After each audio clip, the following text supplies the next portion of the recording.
top of your game all the time. It's tough to hold that number one spot. Everybody is always gunning for their own shooting. I never would have once dreamed I'd ever be to that level of being able to win as much as I've been able to win.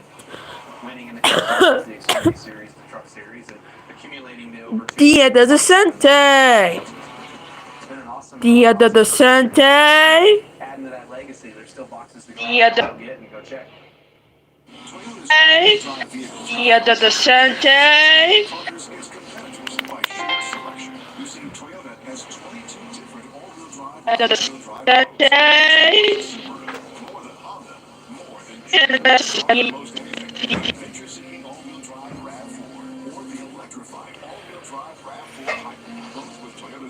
Technology included. See your New England Toyota dealer, your all-wheel drive headquarters. Toyota, let's go places. Bostonians who paved the path forward all month long on Boston 25 News. This is Boston 25 Morning News, your local station. Bring now Nathan Nevada finally. We're on 58%. Over the 58%. Harvard under the microscope again. A new group of students saying the industry is not protecting them from grocery store control of their kids. Only on Boston 25, the unruly actions that have school leaders and store managers saying enough is enough. Well, good Wednesday morning, everybody. It's 8 o'clock. Thank you for being with us. I'm Gene LeVange. I'm Elizabeth Hopkins. It sounds like we have a weather repeat on our hands, although... just outside our studios, I see blue skies and some sunshine. Yeah, so maybe the line got lower? Yeah, so the cutoff might be in a little different position, but the story is some of us have abundant cloud cover and the rest of us have sunshine, and there is a sharp cutoff to the clouds. So what I have right now is 31 in sunshine in Boston, 29 in sunshine in Worcester, 36 in clouds in Boston, and 34 in Hyannis, where we've had occasional flurries in clouds through the morning hours. These are the areas that are going to tend to stay mostly cloudy today, and occasionally I'm expecting some ocean effect flurries. Since temperatures are above freezing, this isn't going to stick to the roads, but you might see a little dusting on some grassy areas or some of the cold parked cars. In Brockton, this is around the area that we're going to see the cutoff to that cloud cover. So partly cloudy skies, temperatures get into the upper 30s. I've got upper 30s to about 40 degrees with a mix of sun and clouds across eastern Mass. Central Mass, it's all sunshine today. Again, it's southeastern Mass, it's the islands, where we have the best chance of those stubborn clouds and a few snow. All right, 8 o'clock hour. Let's begin with a live look. 93 southbound Sullivan Square area. And again, you're moving along slowly out there. That is the theme of the 8 o'clock hour. You can see that we have a lot of reds and oranges, including the expressway. It kind of looks like just one big traffic jam from the square right now. A lot of that southbound volume 2 starting in the Milton area.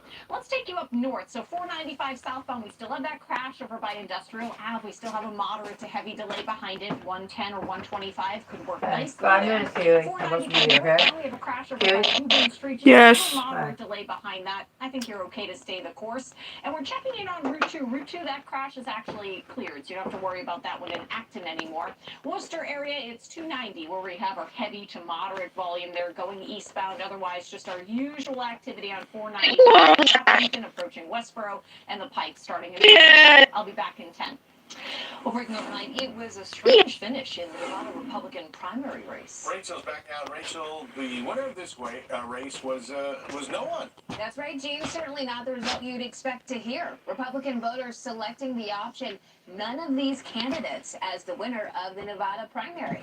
And it wasn't even really close. None of these candidates got 63% of the vote. Nikki Haley, the only major candidate on the ballot, got just 31%. Former Vice President Mike Pence got 4%, even though he dropped out of the race months ago. Experts are calling the loss embarrassing for Haley. However, there are some factors at play here. Republicans are also holding a caucus tomorrow, and that's the contest that will actually award 60%, Haley. 60% now. On that ballot and is expected to win easily. Haley has called the process in Nevada unfair, and she's focusing on the South Carolina primary later this month.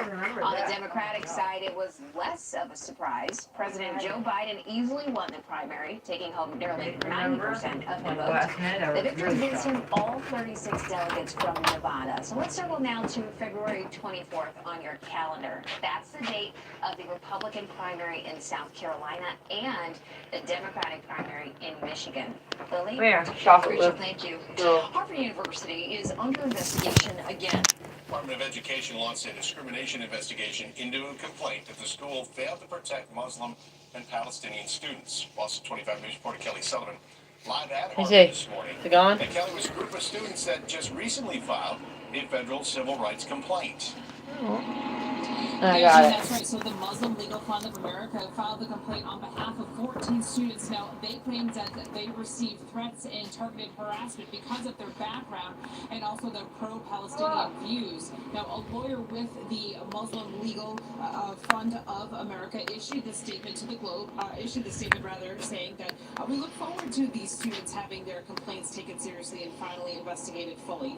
Harvard failed these students. It did not act when it could have and should have, and allowed a bad situation to get much worse. We trust that the Office of Civil Rights will do what Harvard did not and create concrete, usable solutions. So while the lawyer didn't go into any detail about any specific incident, the lawyer did say that students were targeted for their pro-Palestinian views and expressions of solidarity, like wearing a traditional scarf associated with the Palestinian Liberation Movement. Now, this comes as the Harvard Corporation, the school's governing body, is already facing 2 other congressional investigations. One is looking into how the school responded to anti-Semitism incidents on campus, and also the allegations of plagiarism against its former president, Claudia Gay. The school's interim president did recently launch a task force combating Islamophobia and anti-Arab bias. Now, we just did receive a statement from Harvard University. That statement read, quote, "We support the work of the Office of Civil Rights to ensure students' rights to access educational programs are safeguarded and will work with the office to address their concerns." So right now, the Department of Education is not commenting. Now, reporting live from Harvard. Boston 25 News. Massachusetts towns are warning to be vigilant. People putting in their cars. That says residents are breaking and entering incidents investigated by both Bellingham and Uxbridge Police. Boston 25 News reporter Ryan Breslin is live from the Bellingham Police Department this morning, where they're seeking the public's help in identifying a suspect who is captured pretty clearly on camera, Ryan. Yeah, good morning to you. That's right. The Bellingham Police Department released a surveillance video from inside the garage. In it, you can see a man garage. Take a close look at that man. You can see him here in what appears to be sweats and New Balance sneakers. Walk in the open garage and start looking around. Now, I just spoke to Bellingham Police investigation and the suspect. Accesses at least one of the vehicles in the garage. It